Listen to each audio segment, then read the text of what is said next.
Hello students, আজকে আমরা class 9-এর West Bengal বোর্ডের কেমিস্ট্রি পোর্শনের পরমাণুর গঠন বা অ্যাটমিক স্ট্রাকচার নিয়ে আলোচনা করব। তা অ্যাটম বা পরমাণু বলতে কি বোঝায় বা কোথা থেকে এর উৎপত্তি সেটা একটু প্রথমে জানা দরকার।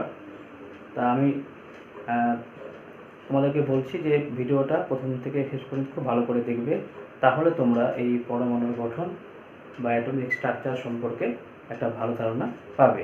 তা শুরু করছি, মনে করো আজকের আলোচনা পরমাণুর গঠন। তাই পরমাণু ব্যাপারটা কি, কোথা থেকে এলো যদি জানতে হয়, তাহলে প্রথমে যা জানতে হবে হচ্ছে পদার্থ মানে কি। তা এই পদার্থ হচ্ছে আমাদের চারপাশে আমরা যা দেখি, বলতে গেলে সবগুলোই পদার্থ। কীরকম ব্যাপারটা, আমরা একটা সংজ্ঞা পড়েছিলাম যে যার ভর আছে, যা আয়তন দখল করে এবং যা ইন্দ্রিয় গ্রাহ্য, অর্থাৎ আমরা চোখ, কান, নাক, জিভ, ত্বক এদের সাহায্যে এদেরকে শনাক্ত করতে পারবো, এরা একটা আয়তন দখল করবে এবং এদের ভর থাকবে। এবং এই ভরের ব্যাপারটা একটু বলি, যে যদি ছোট বস্তু হয় তাহলে ভর কম থাকবে, বড় বস্তু হলে ভর বেশি হবে। ছোট বস্তুর ক্ষেত্রে আয়তন কম থাকে, কম জায়গা লাগে, আর একইভাবে বড় বস্তুর ক্ষেত্রে জায়গাটা বেশি লাগবে, মানে আয়তন বেশি লাগবে। কিন্তু ছোট হোক আর বড় হোক, প্রত্যেকটা জিনিসেরই কিন্তু এই তিনটে জিনিস থাকতেই হবে, মানে ভর থাকতে হবে, আয়তন দখল করবে এবং আমরা আমাদের যে ইন্দ্রিয় তার সাহায্যে এদেরকে শনাক্ত করতে পারবো। তাই এই হচ্ছে পদার্থ। এবার মনে করো লোহা, সোনা, তামা, হাইড্রোজেন, অক্সিজেন সবই কিন্তু পদার্থ। এবার এই পদার্থের মধ্যে তিনটে ভাগ আছে, তা আমাদের একটা ভাগ করতে হবে, সেটা হচ্ছে মৌলিক পদার্থ কোনগুলো। আমি এখানে অনেকগুলো এক্সাম্পল দিয়েছি, হাইড্রোজেন, অক্সিজেন, নাইট্রোজেন, কপার, এফি মানে হচ্ছে লোহা। এটা সবই হচ্ছে মৌলিক পদার্থ, কারণ এই পদার্থগুলোকে যদি আমরা বিশ্লেষণ করি, ভাঙি, ছোট করি, তাহলে কিন্তু আমরা সেই পদার্থটাই পাবো। আজকে আমরা মনে করো হাইড্রোজেন, তা হাইড্রোজেনকে ভাঙতে ভাঙতে ছোট করতে করতে এক সময় মানে যত ছোটই হোক না কেন সেটা কিন্তু হাইড্রোজেনই থাকবে। একইভাবে অক্সিজেনের ক্ষেত্রে তাই হবে, নাইট্রোজেন, কপার, লোহা সবার ক্ষেত্রে একই আসবে। অর্থাৎ মৌলিক পদার্থগুলোকে যদি আমরা ভাঙতে ভাঙতে ভাঙতে ভাঙতে যখন আমি ক্ষুদ্রতম হয়ে যাবে, মানে সব থেকে ছোট হয়ে যাবে, সেই পদার্থগুলোকে বা সেই কণাটাকে আমরা বলবো হচ্ছে সেই পদার্থের পরমাণু। আবার বলছি যে মৌলিক পদার্থগুলোকে বিশ্লেষণ করতে করতে, ভাঙতে ভাঙতে বা ছোট করতে করতে যখন সব থেকে ছোট কণায় পরিণত হবে, তাকে আমরা বলি হচ্ছে এক কথায় পরমাণু, সেই পদার্থের পরমাণু। তাই পরমাণু সম্পর্কে বিজ্ঞানী জন ডাল্টন 1808 খ্রিস্টাব্দে, সালটা মনে রাখবে তোমরা, 1808 খ্রিস্টাব্দে জন ডাল্টন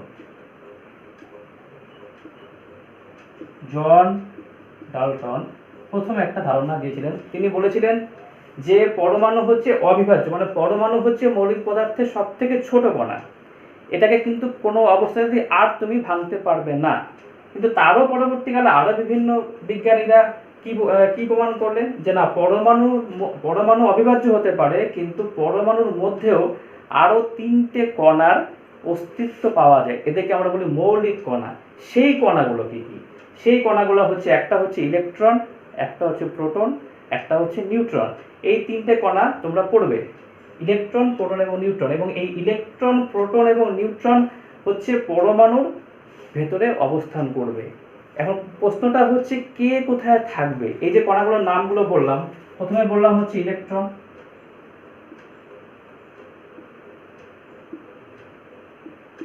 এটা একটা নেগেটিভ তড়িৎধর্মী কণা। 2 নম্বর হচ্ছে প্রোটন, এটা একটা পজিটিভ বা ধনাত্মক তড়িৎধর্মী কণা। আর 3 নম্বর হচ্ছে নিউট্রন, এটা কিন্তু নিস্তড়িত কণা। এই 3 রকম কণার সমন্বয়ে একটা পরমাণু গঠিত হয়। এবার একটু বলে রাখা ভালো এখানে, তা শুরুতে বিভিন্ন বিজ্ঞানী তাদের মতো করে পরমাণুর গঠন বা পরমাণুর যে স্ট্রাকচারটা ব্যাখ্যা করেছিলেন। তা আমাদের প্রথমে যেটা পড়তে হবে সেটা হচ্ছে থমসনের পারমাণবিক মডেল। এবার এই থমসনের পারমাণবিক মডেল হচ্ছে শুরুর দিকে একদম। এবার এই থমসনের পারমাণবিক মডেলটা পড়ার আগে একটা জিনিস অবশ্যই মনে রাখবে, যে এই থমসনের পারমাণবিক মডেল যখন প্রপোজড হয়, তখনও পর্যন্ত কিন্তু এই নিউট্রন কণাটা কিন্তু আবিষ্কার হয়নি। আমি একটু তোমাকে সালগুলো তোমাদেরকে বলে দিচ্ছি যে ইলেকট্রন আবিষ্কার হয় হচ্ছে 1878 খ্রিস্টাব্দে, 1878, আর প্রোটন আবিষ্কার হয় হচ্ছে 1886। ইলেকট্রন কণা কে আবিষ্কার করেন?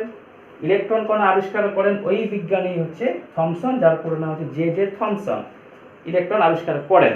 আর 1886 খ্রিস্টাব্দে আবিষ্কার হয় হচ্ছে প্রোটন। এটা বিজ্ঞানী রাদারফোর্ড বলে বিজ্ঞানী, তিনি এটা সর্বপ্রথম এই কণাটার অস্তিত্ব প্রমাণ করেন পরমাণুর মধ্যে। তা এবং ইলেকট্রনটাকে পরীক্ষার মাধ্যমে দেখা যাচ্ছে হচ্ছে ইলেকট্রন হচ্ছে নেগেটিভ মানে ঋণাত্মক তড়িৎধর্মী কণা, আর প্রোটনটা হচ্ছে ধনাত্মক বা পজিটিভ তড়িৎধর্মী কণা। এবং এই দুটোর মধ্যে, এই দুটো কণার মধ্যে যদি আমরা ভরের পার্থক্য লক্ষ্য করি তাহলে দেখব কি,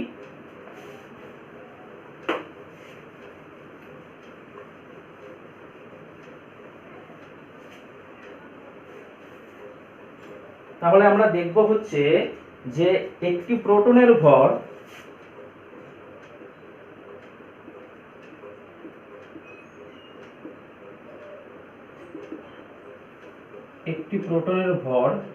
একটি ইলেকট্রনের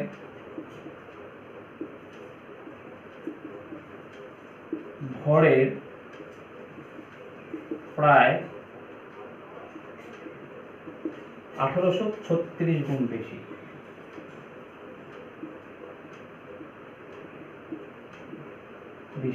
অর্থাৎ একটা প্রোটন একটা ইলেকট্রনের থেকে প্রায় হচ্ছে 1836 গুণ বেশি ভারী এই দুটোর মধ্যে।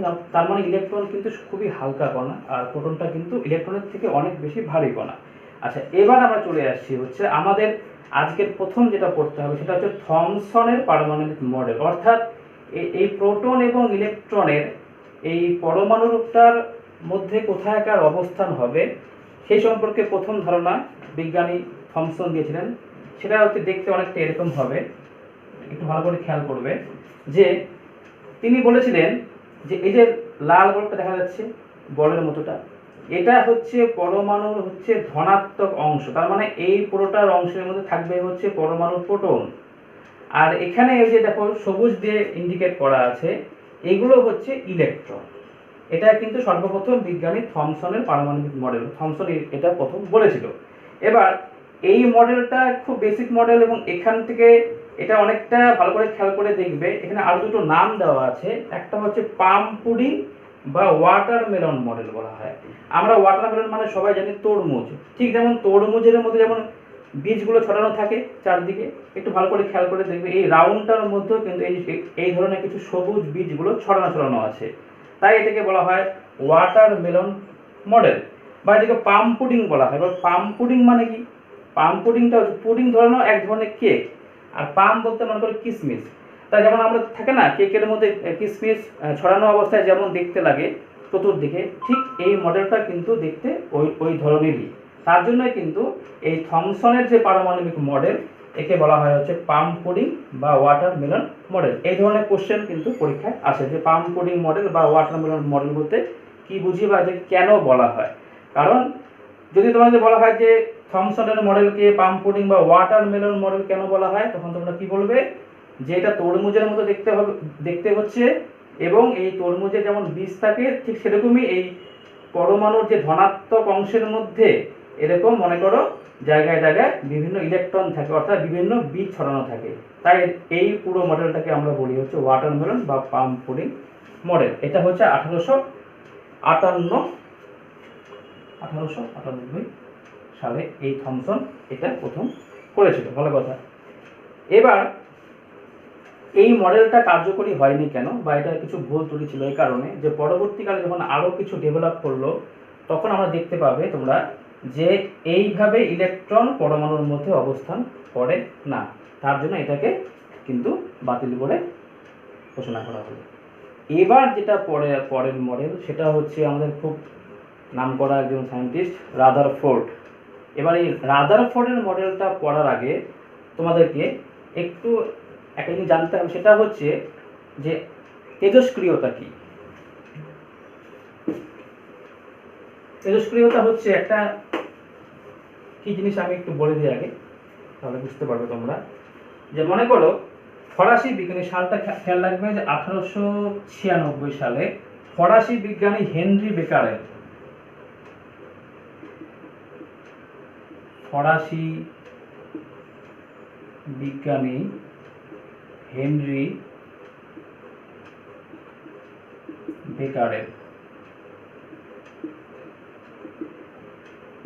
উনি প্রথম এটা একটা পরীক্ষা করেছিলেন। সেই পরীক্ষাটা হচ্ছে পটাশিয়াম ইউরেনিল সালফেট, এই একটা যৌগ আছে, নামটা ভালো করে খেয়াল করবে তোমরা, পটাশিয়াম ইউরেনিল সালফেট। এটা একটা ইউরেনিয়াম ঘটিত লবণ। এই লবণটার থেকে উনি প্রথম অবজার্ভ করেছিলেন যে বিভিন্ন ধরনের রশ্মি বের হয়। সেই রশ্মিগুলোর একটাকে বলা হয় আলফা, একটা বিটা হতে পারে এবং গামা হতে পারে। এই মূলত বা প্রধানত এই 3 ধরনের রশ্মি এই যৌগটার থেকে তোমার হচ্ছে বের হয়। এরা কিন্তু অদৃশ্য হবে।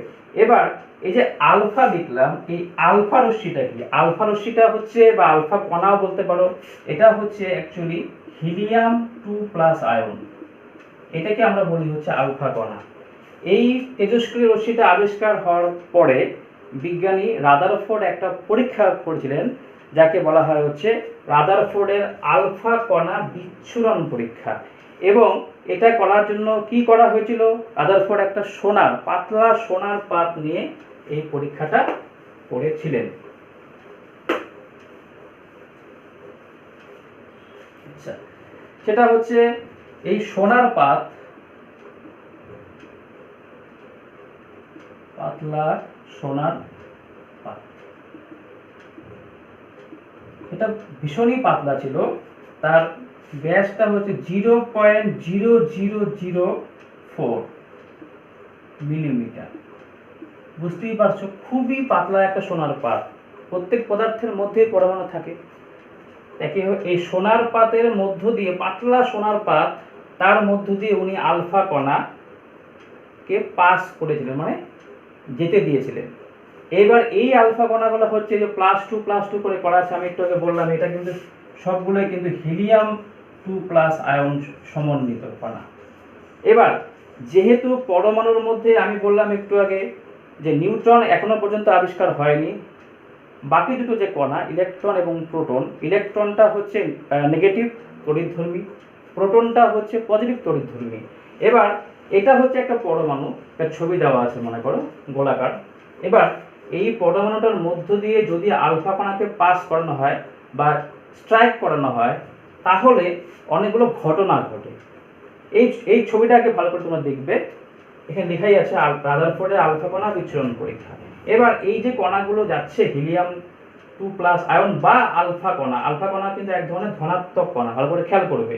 এবার আমরা সবাই জানি কি, যে বিপরীত ধর্মী আধান পরস্পরকে আকর্ষণ করে, অর্থাৎ নেগেটিভ এবং পজিটিভের মধ্যে আকর্ষণ হয়, আর যদি একই রকম হয় তাহলে বিকর্ষণ হবে। তো একটু ভালো করে দেখো, এই যে লাল দাগগুলো ভালো করে খেয়াল করে দেখবে যে বেশিরভাগ কিন্তু দেখো আলফা কণা কিন্তু পরমাণুকে ভেদ করে চলে যাচ্ছে। এই দেখো, একটু ভালো করে খেয়াল করে দেখো, ভেদ করে চলে যাচ্ছে, মানে ভেদ তখনই করতে পারবে যখন জায়গাটা ফাঁকা থাকবে, অর্থাৎ পরমাণুর মধ্যে তার মানে বেশিরভাগ অঞ্চলটাই কিন্তু ফাঁকা, তাই কোনো বাধা না পেয়ে তারা কিন্তু চলে যাচ্ছে পরমাণুকে ভেদ করে। এবার দু একটা আলফা কণা, মনে করো এই যে দেখো একটা আলফা কণা, এটা কিন্তু দেখো একটু বেঁকে গেল, বা আরেকটা আছে দেখো আরেকটু বেশি কোণে বেঁকে গেল, অধিক বিক্ষেপিত আলফা কণা, আর এটা হচ্ছে সামান্য বিক্ষেপিত আলফা কণা। এবার আলফা কণা হচ্ছে পজিটিভ তড়িৎধর্মী বললাম, তার মানে এখানে নিশ্চয়ই এমন কোনো একটা ব্যাপার ছিল এই কেন্দ্রটার মধ্যে বা সেন্টারের মধ্যে, যার দ্বারা এই আলফা কণাগুলো বিকর্ষিত হয়ে তবে তো সরবে। তার মানে সেই জিনিসটাকেই কিন্তু আমরা পরবর্তীকালে আমরা বলি হচ্ছে নিউক্লিয়াস, যেখানে কিনা অবশ্যই তোমাকে প্রোটনকে অবস্থান করতে হবে, অর্থাৎ এই প্রোটনের ধনাত্মক চার্জ আর এই আলফা কণার ধনাত্মক চার্জ পরস্পরকে বিকর্ষণ করে জন্যই এই আলফা কণাগুলা এই প্রোটনের মোট আধান দ্বারা বিকর্ষিত হয়ে সরে যাচ্ছে। যারা আরেকটু কাছে গিয়ে পরমাণুর যে মাঝখানে গিয়ে আঘাত করবে, তারা কিন্তু আরও বেশি পরিমাণে বিকর্ষিত হবে। আবার খুব সামান্য মনে করো আলফা, দু একটা আলফা কণা যারা কিনা সরাসরি ওই নিউক্লিয়াসের উপরে গিয়ে পড়বে, সেখান থেকে 180 ডিগ্রি ঘুরে তারা কিন্তু ব্যাক করবে। এই কারণে ব্যাক করবে যে সমস্ত ধনাত্মক আধানটা ওই সেন্টারের মধ্যে আছে, এটাও একটা পজিটিভ তড়িৎধর্মী আলফা কণা। তার জন্য কি হচ্ছে, এই দুটোর মধ্যে বিপুল পরিমাণে বিকর্ষণ হওয়ার জন্য সে 180 ডিগ্রি ঘুরে কিন্তু সে রাস্তা দিয়ে ব্যাক করছে। এই হচ্ছে রাদারফোর্ডের পর্যবেক্ষণ। তাহলে এখান থেকে আমরা কি কি বুঝতে পারলাম, ভালো করে খেয়াল করে দেখবে যে পরমাণুর বেশিরভাগ অংশই ফাঁকা, যার জন্যই কিনা বেশিরভাগ আলফা কণা পরমাণুকে ভেদ করে চলে যাচ্ছে। আচ্ছা, আরেকটা হচ্ছে পরমাণুর কেন্দ্রে, মানে একদম পরমাণু গোলাকার হয় ধরে নিচ্ছি, সেই পরমাণুর যে গোলাকার একদম কেন্দ্রের মধ্যে থাকবে হচ্ছে পরমাণুর প্রোটন, যাকে আমরা বলি হচ্ছে নিউক্লিয়াস, লেখা আছে এখানে নিউক্লিয়াস অর্থাৎ, এবং সেটা কিন্তু পুরো পরমাণুটার যে সাইজ তার তুলনায় খুবই ছোট হবে। এটা কিন্তু আরেকটা পর্যবেক্ষণ। একটা এক্সাম্পল দিচ্ছি, মনে করো নিউক্লিয়াসের ব্যাস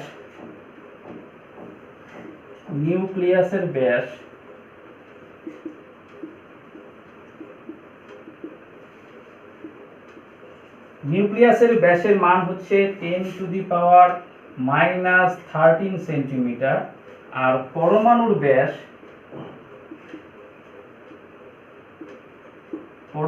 ব্যাস দেওয়া আছে কতটুকু, 10⁻⁻8 সেন্টিমিটার।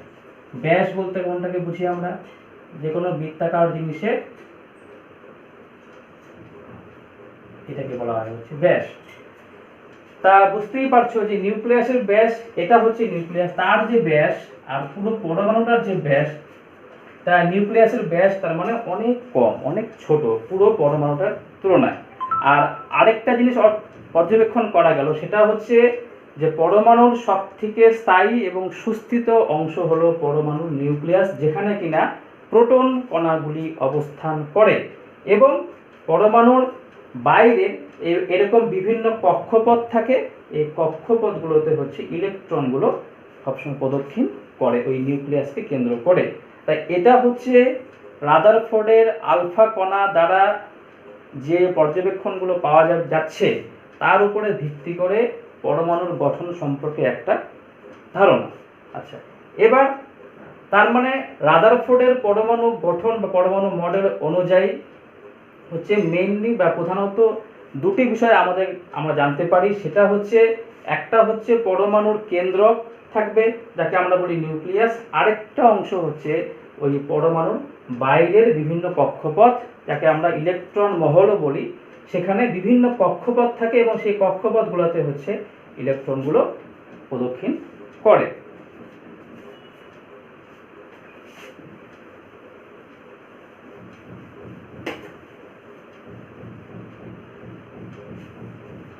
এবার যেটা আসছি যে রাদারফোর্ডের যে তত্ত্ব, সে রাদারফোর্ডের তত্ত্ব অনুযায়ী পরমাণুর গঠন মূলত দুটি বিষয়ের উপরে গড়ে উঠেছে।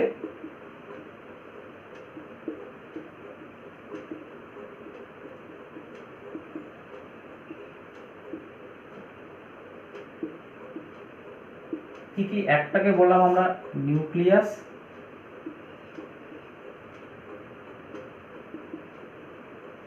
যাকে আমরা কেন্দ্রকও বলতে পারি, আরেকটা হচ্ছে নিউক্লিয়াসের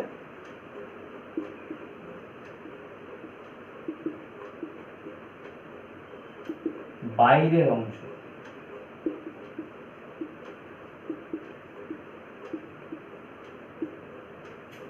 কেন্দ্রক যেখানে প্রোটন অবস্থান করে, আর নিউক্লিয়াসের বাইরে যে বিভিন্ন কক্ষপথ থাকে তাকে বলা হয় হচ্ছে নিউক্লিয়াসের বাইরের অংশ। এটাই হচ্ছে, এই দুটোই হচ্ছে রাদারফোর্ডের পরমাণু মডেলের মূল ভিত্তি।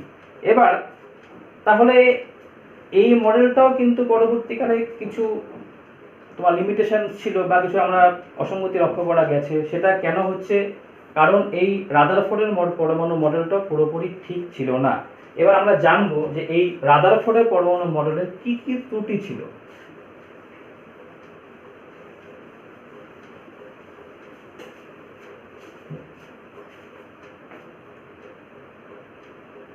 রাদারফোর্ডের পরমাণু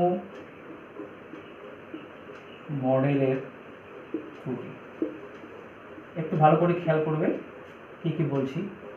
তার ত্রুটির মধ্যে প্রথম ত্রুটিটা যেটা আসবে সেটা হচ্ছে, আজকে আমি বললাম একটু আগে যে পরমাণুর নিউক্লিয়াসকে কেন্দ্র করে এরকম বিভিন্ন কক্ষপথে ইলেকট্রনগুলো পরিভ্রমণ করে। তা তড়িৎ গতিবিদ্যা বলে একটা পদার্থবিজ্ঞানের একটা বিষয় আছে, সেখানে বলা হয়েছে যে কোনো একটা আধানযুক্ত কেন্দ্র, যেমন এখানে মনে করো আছে হচ্ছে নিউক্লিয়াস পরমাণুর ক্ষেত্রে, এবার একে কেন্দ্র করে যখন কোনো বিপরীত আধানধর্মী আরেকটা আধানযুক্ত কণা, যেমন এই ক্ষেত্রে হচ্ছে ইলেকট্রন, যখন পরিভ্রমণ করবে তখন সেটা অবিরাম কিন্তু শক্তি বিকিরণ করবে, মানে শক্তি হারাবে, এবং শক্তি হারাতে হারাতে এক সময় কিন্তু সেটা ওই পরমাণুর নিউক্লিয়াসের উপরে গিয়ে পড়বে। এটা মনে করো ইলেকট্রন।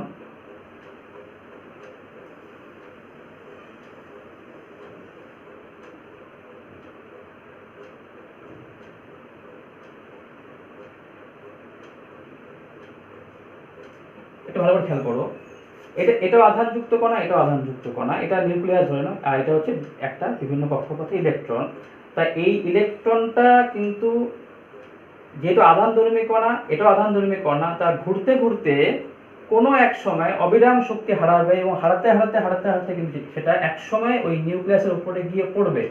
এবার একটা ঋণাত্মক আধান নিউক্লিয়াসের উপরে গিয়ে পড়া মানে কিন্তু পরমাণুটা কোনো স্বাধীন কোনো আর অস্তিত্ব থাকলো না, পরমাণু ধ্বংস হয়ে যাবে। কিন্তু বাস্তবে আমরা সমস্ত পরমাণুকেই দেখতে পাই। এটা একটা ত্রুটি বলতে পারি। আরেকটা ত্রুটি হচ্ছে, সেটা কি জিনিস, 2 নম্বর ত্রুটি হচ্ছে যে পরমাণুর থেকে যখন ইলেকট্রন যখন ঘোরে, বা যখন মনে করো নিউক্লিয়াসকে কেন্দ্র করে যখন পরিভ্রমণ করে, তখন কন্টিনিউয়াস ঘোরে, তো নিরবিচ্ছিন্নভাবেই তো ঘোরে, বিচ্ছিন্ন হয় না কিন্তু, মানে অবিরামই ঘুরতে থাকে। তা সেই ঘুরতে ঘুরতে ঘুরতে ঘুরতে অ্যাকচুয়ালি নিরবিচ্ছিন্ন বর্ণালী বলে একটা জিনিস আছে, তোমরা এটা পরের ক্লাসে পড়বে আবার। সেই বর্ণালীটা নিরবিচ্ছিন্ন পাওয়ার কথা, কিন্তু বাস্তবে পরমাণুতে এরকম রেখা বর্ণালী পাওয়া যায়। আমি একটা ছবি দিচ্ছি এখানে, এটা হচ্ছে হাইড্রোজেন পরমাণুর রেখা বর্ণালী, রেখা বর্ণালী এরকম বিভিন্ন রঙের লাইন পাওয়া যায়।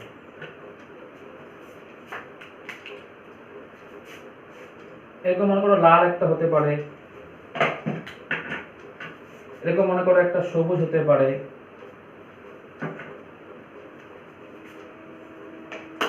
এরকম মনে করো নীল হতে পারে, বা আরেকটা রং একটা হচ্ছে বেগুনি, একটা লাল দিয়ে করলাম, এরকম হতে পারে। তা এই হচ্ছে পরমাণুর, হাইড্রোজেন পরমাণুর রেখা বর্ণালী। কিন্তু অ্যাকচুয়ালি এই রেখাগুলো কিন্তু এতটা গ্যাপ থাকা উচিত না, কারণ যেহেতু ইলেকট্রনগুলো নিরবিচ্ছিন্নভাবে মানে অবিরাম ঘুরে বেড়াচ্ছে, কোনো রেস্ট না নিয়ে ঘুরে বেড়াচ্ছে মানে ওই নিউক্লিয়াসের চারপাশে, তাহলে পরে এগুলো এত গ্যাপে গ্যাপে পাওয়া উচিত না। কিন্তু তা সত্ত্বেও কিন্তু আমরা দেখি যে পরমাণুতে কিন্তু সবসময় এরকম রেখা বর্ণালী পাওয়া যায়। অর্থাৎ এই দুটো হচ্ছে রাদারফোর্ডের যে পরমাণু মডেল তার ত্রুটি। তা এই হচ্ছে আমাদের থমসনের মডেল একটু বললাম, তারপরে বললাম আমরা রাদারফোর্ডের আলফা কণা বিচ্ছুরণ পরীক্ষা, এবং তারপরে ফাইনালি বললাম হচ্ছে রাদারফোর্ডের পারমাণবিক বা পরমাণু মডেলের ত্রুটি। এবার এখান থেকে অনেক ধরনের প্রশ্ন আসতে পারে, যেরকম শুরুতে বলছি, যেমন মনে করো রাদারফোর্ডের আলফা কণা বিচ্ছুরণ পরীক্ষায় কি কি পর্যবেক্ষণ আমরা দেখতে পাই, লিখে দিবে। তারপরে আসতে পারে যে রাদারফোর্ডের পরমাণু মডেলের ত্রুটিগুলি উল্লেখ করো, বা থমসনের পরমাণু মডেলকে পাম পুডিং বা ওয়াটারমেলন মডেল বলে কেন, বা ইলেকট্রনের ভর আর প্রোটনের ভরের তুলনা করো, কোনটা কত গুণ ভারী বা কোনটা কত গুণ হালকা, এটা লিখে দিবে। তা এই হচ্ছে আমাদের আজকের প্রথম পার্টের ধারণা, এটা নিয়ে আজকে আমাদের আলোচনা। আমরা এর পরের ভিডিওতে কিন্তু পরের যে থিওরি, নিলস বোরের, বিজ্ঞানী নিলস বোরের থিওরি, সেটা নিয়ে আলোচনা করব। তোমরা এটুকু বাড়িতে করবে। ধন্যবাদ।